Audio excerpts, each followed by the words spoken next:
हरियाणा विद्यालय शिक्षा बोर्ड का 10वीं कक्षा का परिणाम जारी होते ही पूरे हरियाणा में बधाई देने वालों का तांता लग गया। जी हां, हम बात करें हैं हरियाणा के हिसार जिले के नारनौल के टैगोर सीनियर सेकेंडरी स्कूल की, जहां की बच्चियों ने पूरे प्रदेश में पहला स्थान ही नहीं बल्कि दूसरा स्थान ही नहीं बल्कि तीसरे स्थान पर कब्जा हासिल किया। एक बार ये आप देख सकते हो कि बिंदास हरियाणा पे ये एक्सक्लूसिव तस्वीरें हम आपको दिखा रहे हैं, जहां पर जिन बच्चियों ने पहला स्थान हासिल किया है, टैगोर स्कूल की जो बच्ची है ऋषिता, इन्होंने पहला स्थान हासिल किया पूरे हरियाणा के अंदर।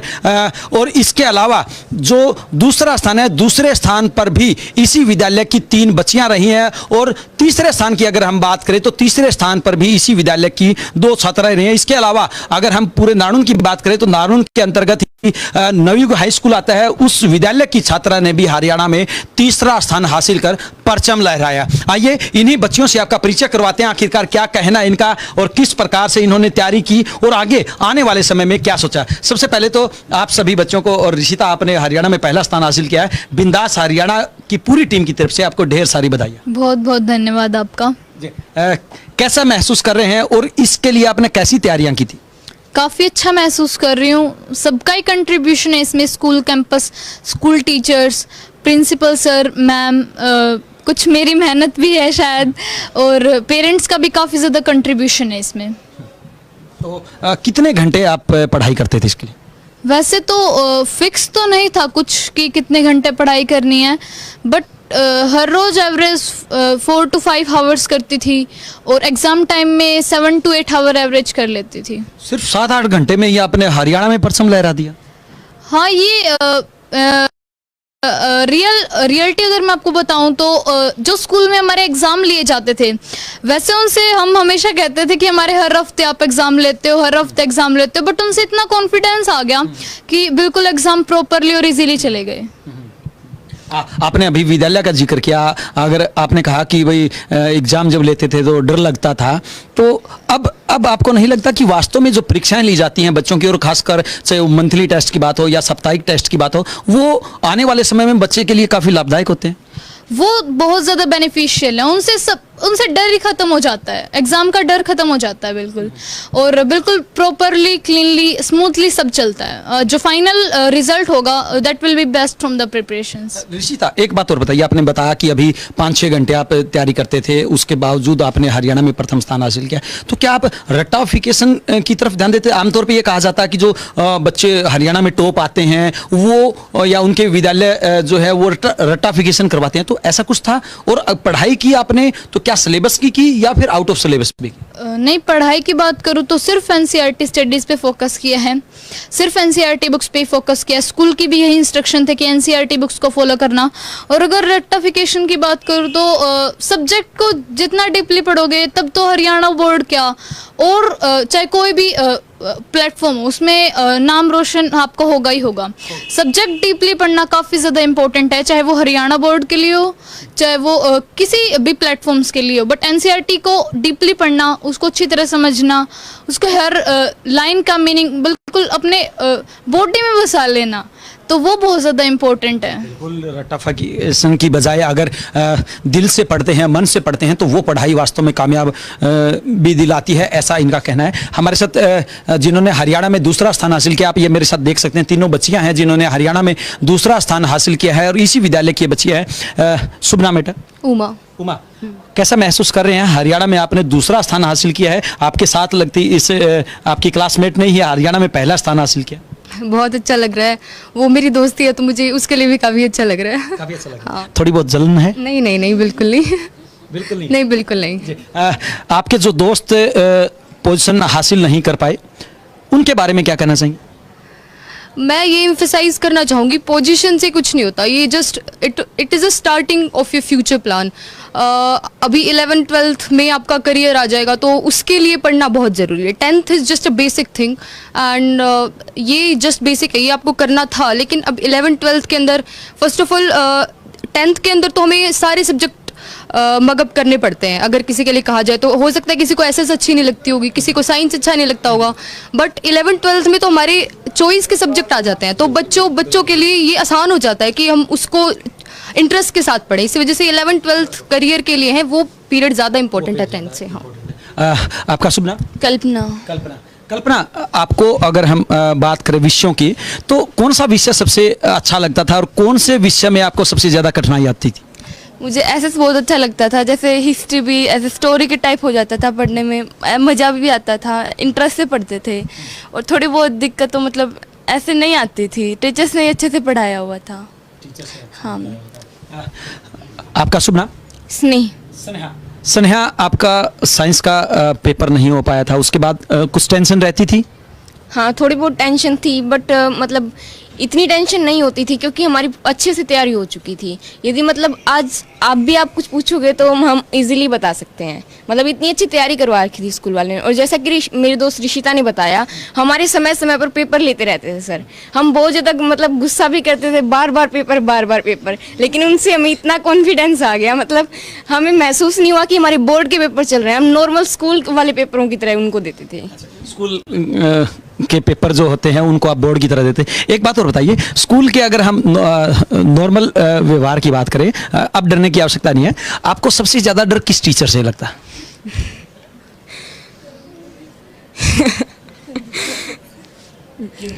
ऐसी कोई बात नहीं है, सारे टीचर अच्छे हैं।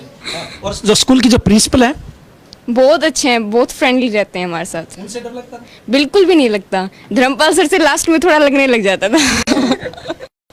स्कूल के संचालक हैं श्री धर्मपाल जी, जो समय समय पे बच्चों के लिए हमेशा मेहनत करते रहते हैं। अलग अलग जो शिक्षा से संबंधित जो गतिविधियां होती हैं वो करवाते रहते हैं। हमारे साथ जिन्होंने हरियाणा के अंदर तीसरा स्थान हासिल किया, वो बच्चियां भी हमारे साथ मौजूद है। नवयुग हाई स्कूल की बच्ची हमारे साथ मौजूद है, इन्होंने तीसरा स्थान हासिल किया। कैसा महसूस करें बेटा? जी बहुत खुश हूँ आज मैं, बहुत ज़्यादा। और मैंने सबका नाम रोशन किया, हमारे स्कूल का, खासकर इतने साल बाद स्टेट लेवल पे 3rd पोजीशन आई, तो मैं बहुत खुश हूँ। और आप जिस विद्यालय में पढ़ती है गांव के बिल्कुल बीच में पड़ता हो, तो आपको कभी नहीं लगा कि आप 10वीं तक के विद्यालय में ही पढ़ते हैं उसमें, और बहुत बड़े बड़े स्कूल हैं, तो आपने इतना बड़ा कदम मतलब इसके लिए कैसे तैयारियां की? सर मैं सिर्फ अपनी बेसिक स्टडी पे फोकस करती थी, और जो हमारे सर हमें गाइडलाइंस देते थे उन पे मैं अपना पूरा अमल करती थी। और मैं जितना भी हो सकता था बस ये चाहती थी कि अपने टीचर्स का सपना पूरा हो और हमारा स्कूल एक बार तो टॉप पे जाए। Yes sir. शुभ नाम बेटा? हिमांशी। हिमांशी, तीसरा स्थान हासिल यस किया। सर। आप तो काफी हेल्दी हैं, ऐसा लग रहा है कि आप सोने पे ज्यादा ध्यान देते हैं। नहीं सर। नहीं, पढ़ाई कितनी देर करते हैं? पढ़ाई रेगुलरली 4 to 5 आवर्स जब स्कूल टाइम था, और बाद में तो अराउंड 7 to 8 आवर्स।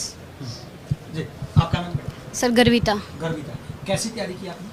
सर बहुत अच्छी करवा रखी थी स्कूल वालों ने, और मैंने भी बहुत अच्छी तैयारी की थी। बहुत अच्छी तैयारी की थी। एक और अहम सवाल जो हमारे दर्शकों के लिए भी बनता है और पूरे हरियाणा में जो अभिभावक हैं वो भी जानना चाहते हैं, ऋषिता एक सबसे जो महत्वपूर्ण पर्सन होता है, क्योंकि हरियाणा सरकार सरकारी स्कूलों की तरफ ज़्यादा ध्यान देती है, प्राइवेट स्कूलों की तरफ कम दिया जाता है, लेकिन वहीं अगर हम बच्चियों की बात करें तो आज ये कहा जाता है कि लड़के और लड़कियों में भेदभाव किया जाता है। लेकिन आप मेरे साथ यहाँ पे देख सकते हो कि हरियाणा के जो टॉप 3 जो पोजीशन होती है उन पहली 3 पोजीशनों में बेटियों ने बाजी मारी है। तो जैसे ही पोजीशन की बात पता चली तो हर माँ बाप का जो सीना है वो गर्व से चौड़ा हो गया।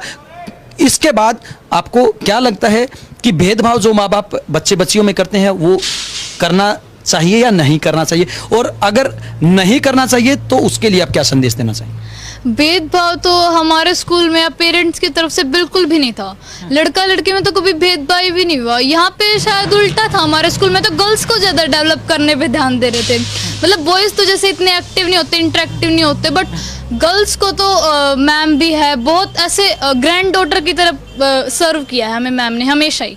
कोई फ़र्क तो था ही नहीं, बिल्कुल भी कोई फ़र्क नहीं था। बेटा आप क्या कहना चाहेंगे कि भेदभाव होता है? नो सर, हम मेरे साथ तो कभी हुआ भी नहीं, ना ही मेरे पेरेंट्स ना ही मेरे टीचर कभी करते, और सर मैं कहूँगी कि करना भी नहीं चाहिए। जी, आपको बेटा? सर मेरे साथ तो ऐसा कभी नहीं हुआ, ना स्कूल वालों ने किया और ना ही मेरे पेरेंट्स ने किया। नो सर, कभी भी नहीं। कभी भी नहीं किया? नेवर।